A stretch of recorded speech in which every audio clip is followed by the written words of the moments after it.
My name is Dr. Kent Hovind. What I want to do today is share with you, and my son will be sharing with you, some of the thousands of tricks that are available. A couple of months ago, Dr. Kent Hovind joined us on the air when he was in town to speak at the Concord Bible Church, and he is back tonight and tomorrow night.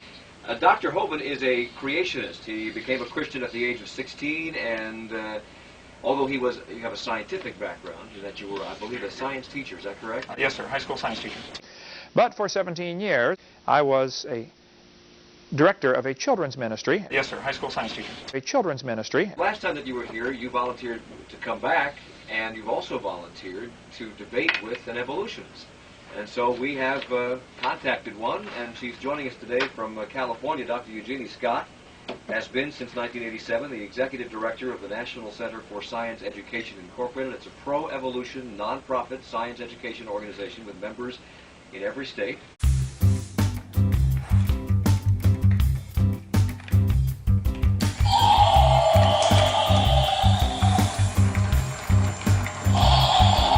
Eugenie Scott holds a Ph.D. in physical anthropology from the University of Missouri. She is taught at the University of Kentucky, the University of Colorado, and in the California State University system. She's a human biologist. Her research has been in medical anthropology and skeletal biology, and she has worked nationwide to communicate the scientific method to the general public and to improve how science as a way of knowing is taught in school. She is. Are you okay? And Doctor, what do the evolutionists say, Dr. Scott? I think it is clear that the vast majority of the scientific community agree that change has taken place since the beginning, that what we see today in the world is not the same as what has been in the past. Well, I would have to say that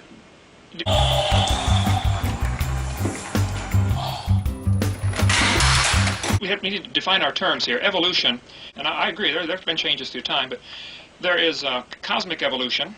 Some of the thousands of tricks that are available. I would say a real strict definition would make evolution atheistic. Well, you don't Kent, need that. I don't see how you can say that, because evolution is a science, and a science cannot be atheistic or pro-religious. A science has to be neutral toward religion. Well, now, let me ask you this, because it's called the theory of evolution. Correct. So if it is, in fact, a fact, why is it referred to as the theory of evolution? Oh, shit. Theory in science is a term of art. It means a special thing within science that it doesn't mean on the street, so to speak. And to say that evolution is a theory merely means that it is a well-founded explanation, the best explanation we've got so far, and the one that is accepted thus far. Now, therefore, if 10 years from now you discovered something in your scientific research, either of you, that would dispute the theory of revolution, or evolution rather, or would dispute your theory of creationism, would either of you be open to change? Absolutely. Oh, yes, I would. That's an excellent question, and I would actually like to ask Kent, what kind of data would refute young Earth special creation? Can you give me an example of what kind of data would cause you to rethink whether the world was created all at one time and all of the plants and animals in their present form? Yes, you mentioned a key word there, testable. I think you made a statement a few minutes ago that evolution is a science. I would object to that vehemently. Evolution is a philosophy. It's actually a religion. Let's talk about the science first. Okay, well, yeah, that's what I want to distinguish between. See, evolution is not science. It's a religion that people choose to believe in.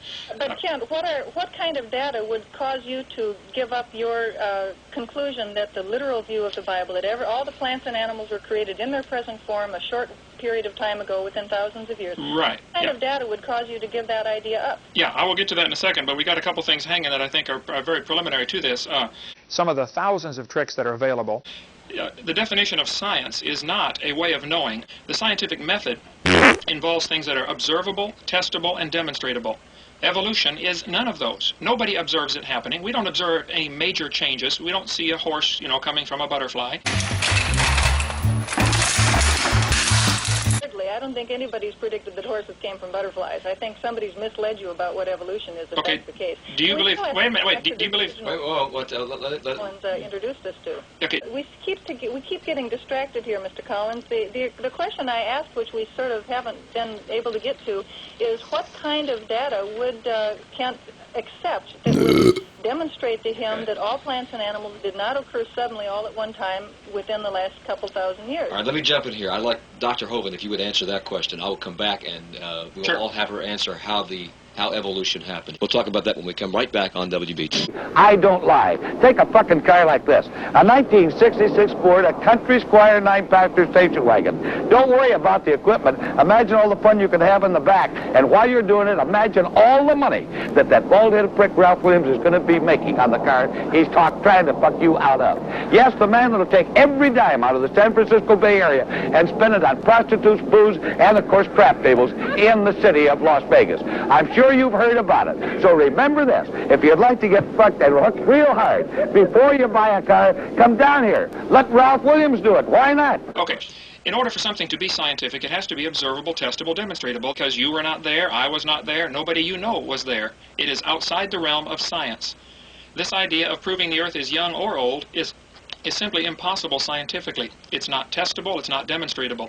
So what you're saying then is there are no data that would cause you to reject your point of view because your scientific creationism really isn't scientific.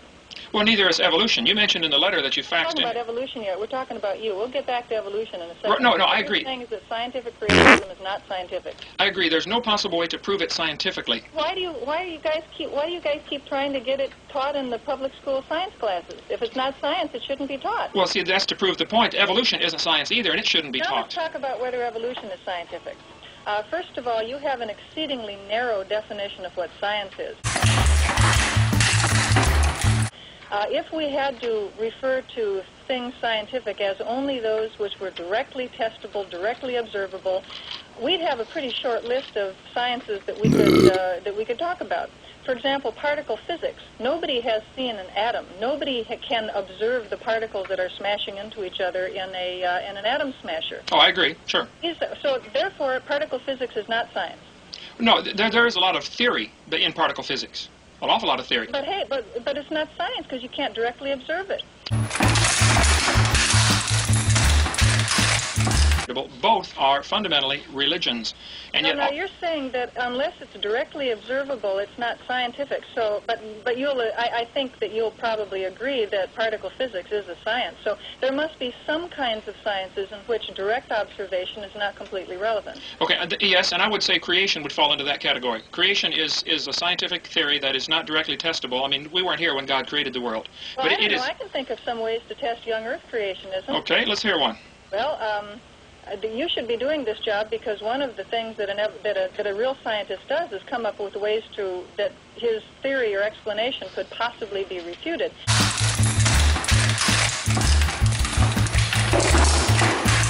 Okay, I've got a good one for you if you can't think of one. Some of the thousands of tricks that are available. No, wait. Now, you would have to agree, I'm sure, if you studied your geology, that all of the layers of strata in the geologic column in the Grand Canyon are sedimentary rock, which means they were indeed laid down by water. Nope, some of them were laid down by air. Volcanic, some yeah. Are Windblown. Are aeolian deposits, which is pretty tough for you guys to handle when it's... No. You mean talking about windblown ash and stuff? Sure, that happens.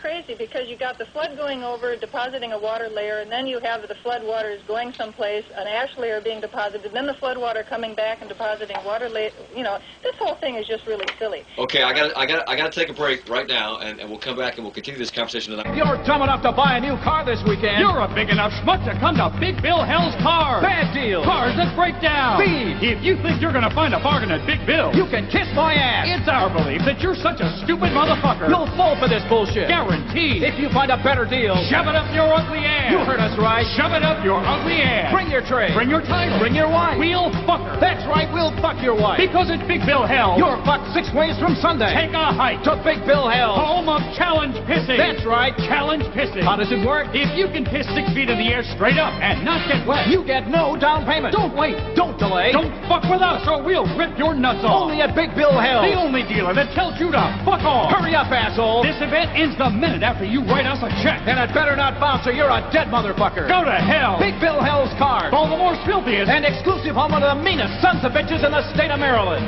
Guaranteed. Our guests are Dr. Kent Hovind here in the studio and Dr. Eugenie Scott on the phone with us from California, and we'll continue our conversation in just a second. Dr. Hovind has been taking notes furiously over here, so let him have a crack at some of the things that you've said so far. Well, yeah, we uncovered a can of worms here. She says the fossil record is not good. That's always a good one, shield to hide behind. You know, we don't have these missing links. Actually, the whole chain is missing. Well, we got plenty of fossils. We've got lots of intermediate forms. Okay, I disagree 100%. I think I could discredit each and every one. It's not necessarily, you know, species is not necessarily the biblical kind. That's a very difficult issue for you folks, because well, it's difficult for you folks. Creationists define kind as species, as family, even as order, and one even defined it as a phylum. So if you've got a concept that is that wishy-washy, it's pretty difficult to say that it's a very good scientific way of classifying nature.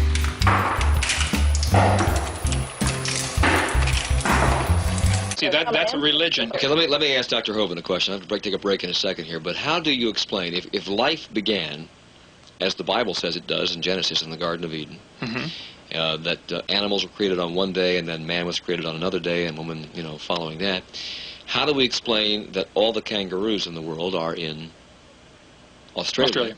How do you explain kangaroos exclusively migrating to Australia across a large landmass and across a large body of water after that, and having oak trees in England and America but not in the Middle East?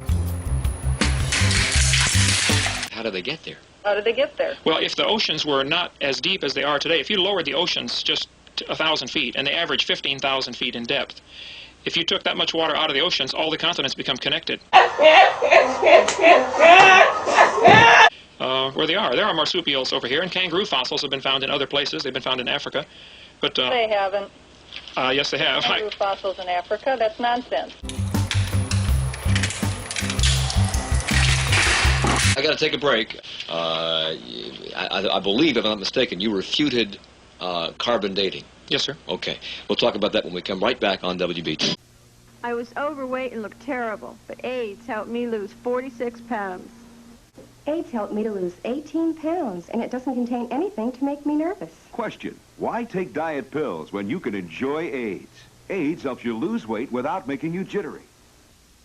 Yeah, the overlapping tree rings is an interesting one. There's been a lot of different studies on that. Dendrochronology is interesting. The idea is that you can match up the burn marks if a tree had a fire for forest. No, you don't match up the burn marks. You match up the actual width of the rings. You cannot prove the world is billions of years old from that. And it is not an exact science like they try to make it out to believe. Religion, a religious group. That's all it is a religion. To me, that's...